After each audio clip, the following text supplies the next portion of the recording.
Hello guys, मैं करिश्मा again new video के साथ में। आज का हमारा नया टॉपिक है that is peristalsis. Today we will discuss about peristalsis. ठीक है, सो सबसे पहले बात आती है कि व्हाट इज़ पेरिस्टाल्सिस। पेरिस्टाल्सिस है क्या, ये कैसी एक प्रोसेस है, इसमें क्या होता है। तो ये सारी चीज़ें, ये सारे क्वेश्चंस हम एक बार इस पूरे टॉपिक में पढ़ेंगे।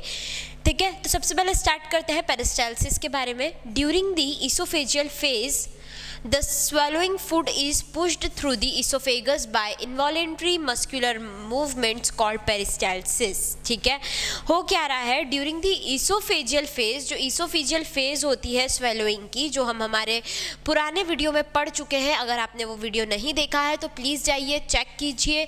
ठीक है, तो यहाँ पे आपको समझ आएगा कि मैंने डायरेक्ट बताया है कि जो इसोफेजियल फेज होती है स्वेलोइंग की, उस टाइम पे जो फूड है वो पुश होता है किसके थ्रू, इसोफेगस के through, by involuntary muscular movements. जो इनवॉलेंट्री मस्कुलर मूवमेंट्स होते हैं उसे हमने क्या कहा है, पेरिस्टाल्सिस। मतलब फूड का पुश होना through the oesophagus by involuntary muscular movements is called peristalsis. ठीक है, तो जो हमारे इसोफेगस के जो मसल्स हैं, जो हमारे मस्कुलर मूवमेंट्स होते हैं इनवॉलेंट्री, उस मसल्स के मूवमेंट्स के कारण जो फूड है वो ट्रैवल करता है, और इसी प्रोसेस को हमने क्या नाम दिया है, पेरिस्टाल्सिस। ठीक है, तो यहाँ पे पेरिस्टाल्सिस हमने क्लियर कर लिया है। Peristalsis is produced by involuntary contraction. ठीक है, ये जो हमारे पेरिस्टाल्सिस है ये कब प्रोड्यूस होते हैं, by involuntary contraction of circular muscles in the oesophagus lying just above and around the top of the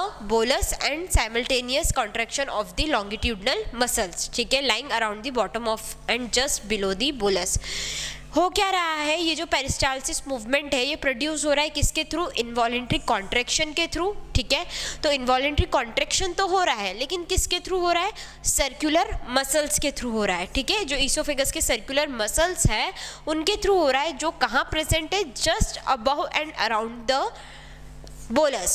ठीक है, और साइमल्टेनियसली कॉन्ट्रैक्शन किसके थ्रू हो रहा है, लॉन्गिट्यूडनल मसल्स के थ्रू हो रहा है, जो कहाँ पे प्रेजेंट होते हैं, around and bottom of the bolus. ठीक है, तो यहाँ पे हमने बात करी कि किस तरीके से कौन कौन से मसल्स होते हैं, सर्कुलर मसल्स, लॉन्गिट्यूडनल मसल्स, जो कि पेरिस्टाल्सिस मूवमेंट को शो करते हैं। Contraction of longitudinal muscles shortens the lower part of the esophagus। क्या कर रहे हैं, जो contraction होता है longitudinal muscles का, वो क्या करते हैं, जो lower part होता है esophagus का उसको shorten कर देते हैं। ठीक है, pushing its wall outward so that it can receive the bolus। इसकी जो wall है उसको push किया जाता है बाहर की साइड में outwardly। ठीक है, जिसके कारण ये बोलस को रिसीव कर पाता है। After this circular muscles of the oesophagus relax, मतलब ये जो सर्कुलर मसल्स होते हैं इसोफेगस के, जब ये रिलैक्स हो जाते हैं, इसके ये जो प्रोसेस होती है, इसके बाद में ये जो सर्कुलर मसल्स होते हैं इसोफेगस के, ये रिलैक्स पोजीशन में चले जाते हैं। ठीक है, the contractions are repeated in a wave. ये जो कॉन्ट्रैक्शंस है ये रिपीट होते रहते हैं एक वेव के अंदर। ठीक है, that moves down the oesophagus, जो कि इसोफेगस को मूव डाउन करते रहते हैं, pushing the food towards the stomach, और ये फूड को पुश करते हैं स्टमक की साइड जाने के लिए। So this is all about your peristalsis movement के बारे में हमने बात करी है। पेरिस्टाल्सिस मूवमेंट की डेफिनेशन हमने देखी, ये कौन से मसल्स के थ्रू होता है, सर्कुलर और लॉन्गिट्यूडनल मसल्स ऑफ इसोफेगस।